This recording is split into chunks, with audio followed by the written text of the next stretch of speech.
Aujourd'hui, on va encore briser quelques croyances sur la peinture de figurines et vous faire des économies.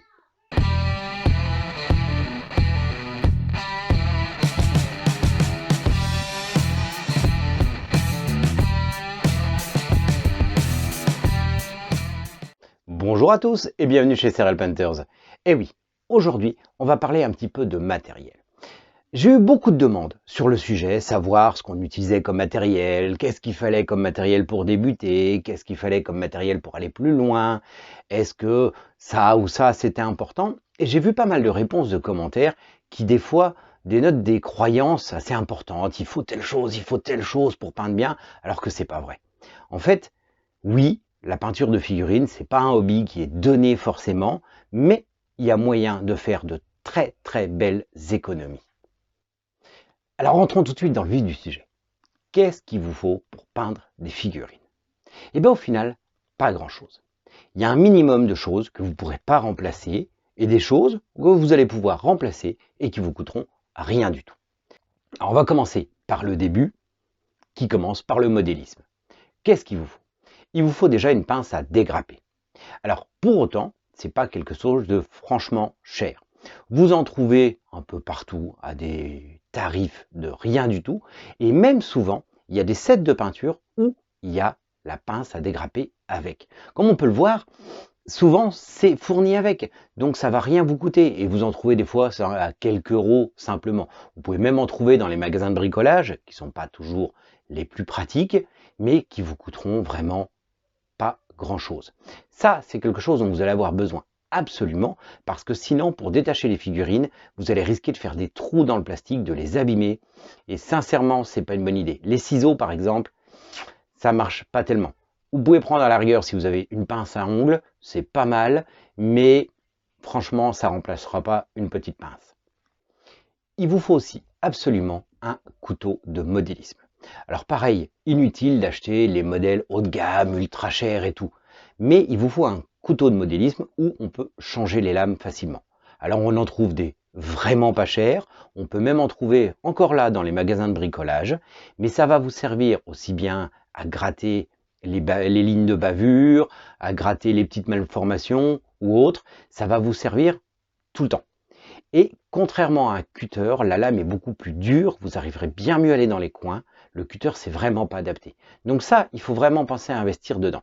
Mais au final, ça reste quelque chose de vraiment pas cher. Et si les lames sont interchangeables, oh, il vous durera toute une vie. Alors pour dégrapper et préparer les figurines, au final, il vous faut pas plus. Par contre, après, on passe à la colle. Alors la colle, en fait, vous en avez sûrement chez vous. Il vous faut quoi? Il vous faut de la superglue, ça généralement tout le monde en a, de la colle à bois. Au pire, si vous n'en avez pas, vous achetez en magasin de bricolage. La colle à bois, ça coûte pas cher, des gros flacons, c'est de la colle PVA, ça sert énormément pour les socles et le modélisme.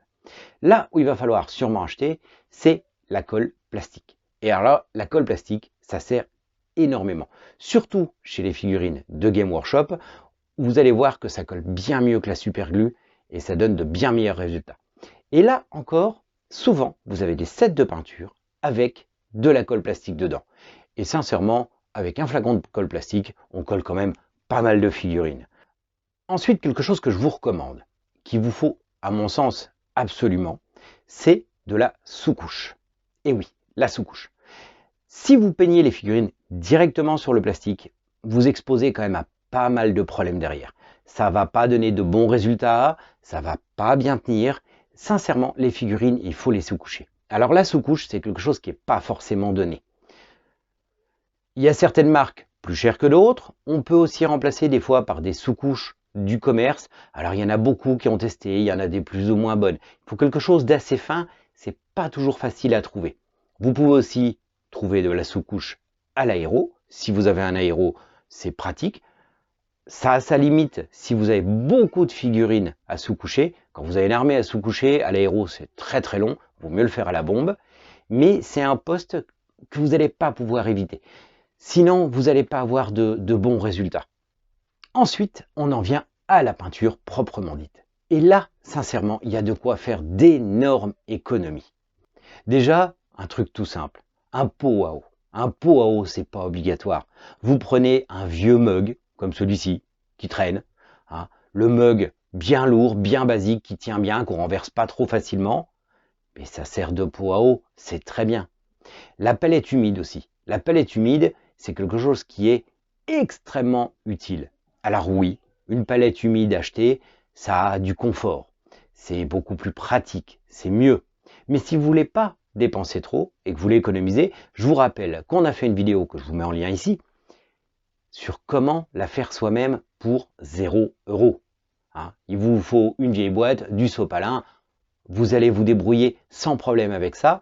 Et dans un premier temps, si vous voulez tester et pas investir, ou si vous avez un petit budget et que vous voulez le dépenser ailleurs, eh ben vous pouvez très bien faire une palette humide comme ça. Il n'y a pas besoin de dépenser. Par contre, faites-vous-en une, parce que c'est vraiment extrêmement utile. Ça vous fera faire des économies dans la peinture, parce que ça va sécher beaucoup moins vite, votre peinture vous servira beaucoup plus longtemps, et ça évitera de racheter de la peinture en plus, parce que vous en avez 3 tonnes qui a séché et qui vous a jamais servi. Ensuite, les pinceaux. Alors ça dépend à quel niveau on est.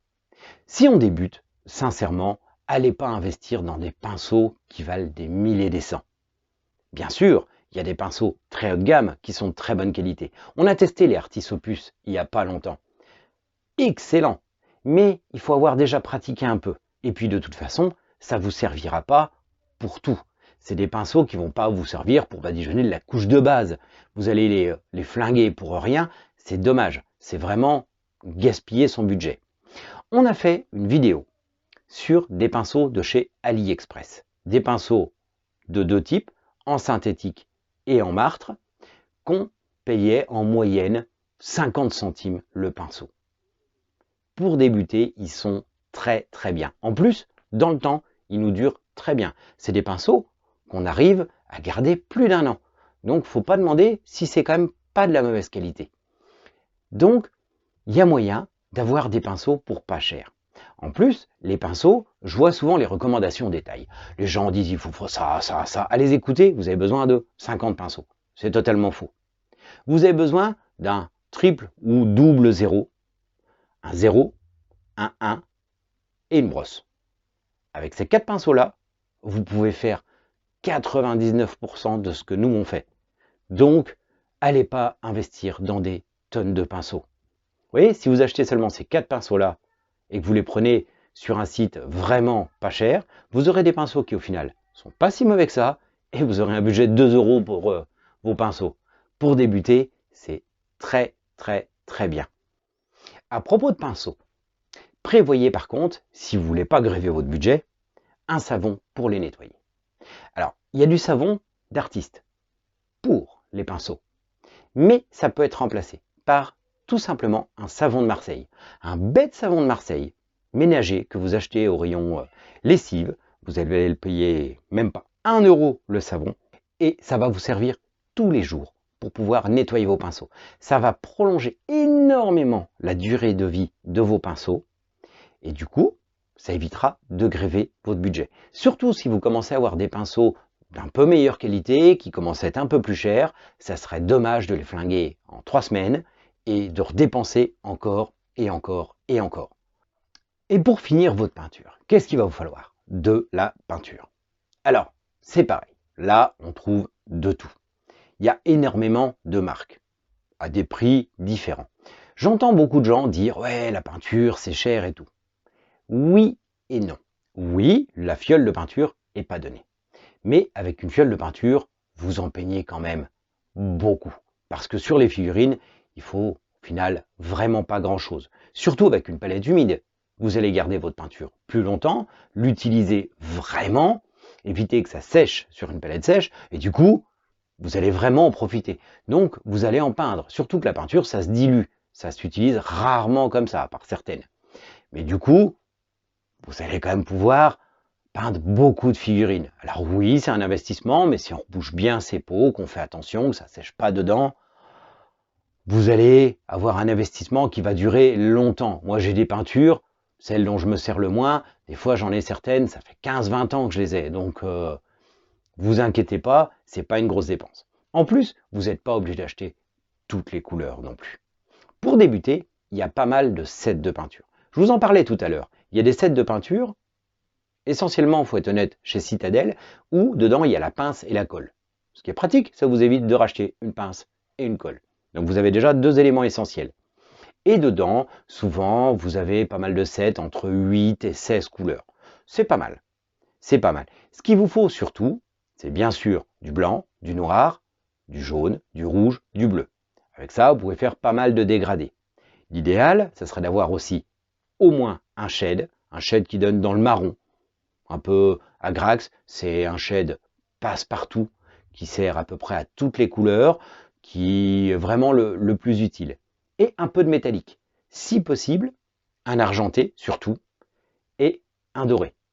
Parce que vous aurez du mal à le faire autrement. Déjà, si vous avez ça dedans, vous êtes pas mal. Vous pouvez faire à peu près tout. Si le set est un peu plus grand, avec quelques couleurs en plus, c'est encore mieux. Mais pour débuter, si vous avez ces couleurs de base dedans, et que vous trouvez un set entre 8 et 16 peintures, c'est amplement suffisant. On va vous faire une vidéo sur le mélange de peinture pour travailler les couleurs, pour faire des dégradés et pour vous éviter de dépenser encore plus. Si vous voulez racheter une peinture en plus, rachetez du marron. Parce que le marron, c'est un peu difficile à faire en mélange, c'est un peu compliqué, on n'obtient pas forcément des bons résultats, on peut, mais c'est toujours un peu délicat. Donc si vous voulez racheter quelque chose, rachetez un marron un peu teinté couleur cuir ou bois, ça vous servira quand même pour pas mal de figurines. Surtout tout ce qui est figurines historiques ou heroic fantasy. Pour le futuriste, un peu moins, mais ça peut vous servir quand même. Alors avec ça, sincèrement, pour commencer, vous êtes pas mal. Il va vous falloir juste 2 petites choses en plus. Une très importante, c'est la source lumineuse. Déjà, il ne faut pas peindre devant une fenêtre. Enfin, vous pouvez, mais ayez une lumière en plus. Parce que la lumière extérieure, elle est changeante entre les nuages qui passent, l'heure de la journée. Vous n'allez pas toujours avoir le même résultat. Donc, il ne faut pas trop lui faire confiance. Il vous faut une source lumineuse. Et si possible, une source lumineuse, lumière du jour. Ou du moins, un blanc froid. Alors, bien sûr, il y a des lampes spécifiques, des arches et tout, c'est génial. Il y a des panneaux comme nous on a pour éclairer qui sont indispensables quand on veut filmer en plus, mais pas forcément quand on veut juste peindre. Vous pouvez vous contenter simplement d'une petite lampe de bureau sur laquelle vous pouvez mettre une ampoule.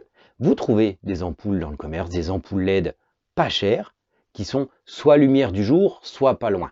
Dans l'idéal, la lumière du jour, c'est 5500 degrés Kelvin. Ça correspond à un blanc relativement froid. Si vous trouvez souvent des indications dessus avec un blanc froid qui franchit au moins les 5000, avec ça, vous n'aurez pas de problème. Ça vous évite d'acheter des choses spécifiques au modélisme qui valent des fortunes. Et avec ça, vous aurez un éclairage de très très bonne qualité. Il y a encore une dernière dépense à faire. Et sincèrement, certains disent qu'on peut l'économiser. Alors oui, quand on a 15 ans, qu'on a des super yeux, oui. Mais moi, je vous conseille de le prendre quand même. C'est des lunettes loupe. Alors des lunettes loupe, surtout, vous pouvez en trouver sur eBay, sur AliExpress. C'est quelque chose souvent qu'on paye même pas 10 €. Il y a plusieurs loupes interchangeables. Ça vous permet d'avoir des grossissements différents. Et ça va vous donner un confort de peinture pour les détails qui sera vraiment énorme. Alors dans les dépenses en plus qu'on peut avoir, ça va être surtout les figurines.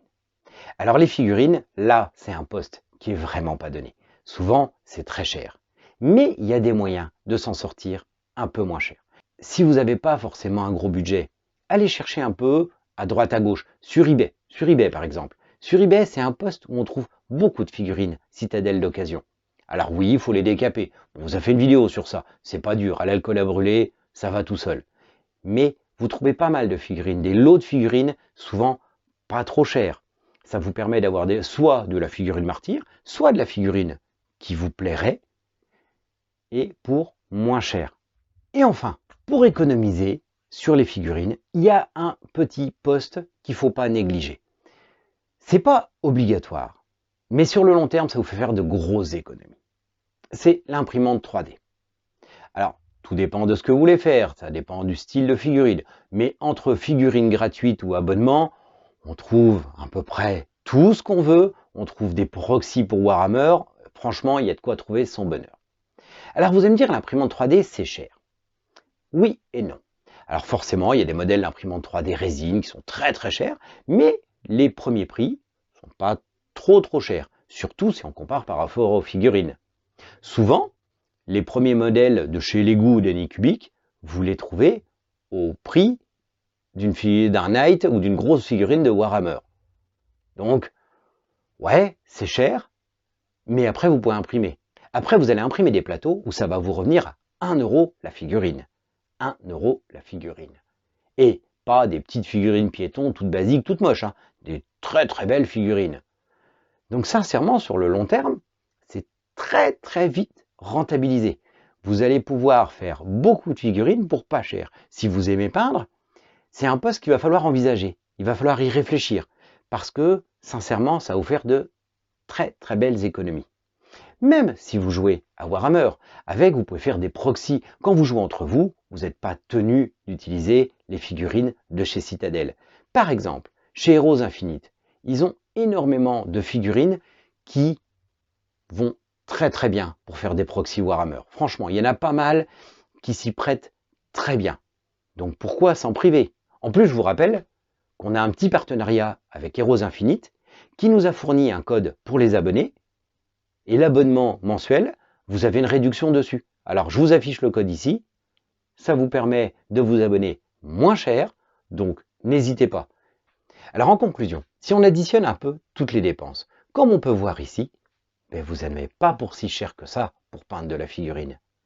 C'est pas gratuit, c'est sûr, mais avec tous les postes qu'on peut éviter, toutes les petites choses qu'on peut économiser à droite à gauche, vous pouvez franchement vous en tirer largement bien pour pas trop cher et vous faire plaisir en peinture de figurines. Comme quoi la peinture de figurines, c'est accessible à tout le monde techniquement, mais en plus, en prix, si on se débrouille bien, c'est accessible à tout le monde aussi. Avant de conclure cette vidéo, je veux remercier tous ceux qui nous supportent sur Tipeee. Merci à vous. Ça nous aide énormément à développer la chaîne. C'est pas toujours facile. Les gens ne se rendent pas forcément compte, mais ça prend énormément de temps.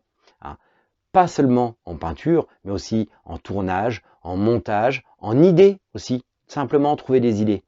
Et tout ça, ça nous soulage un peu derrière. Sur le matériel, ça nous aide énormément. Donc, merci à vous.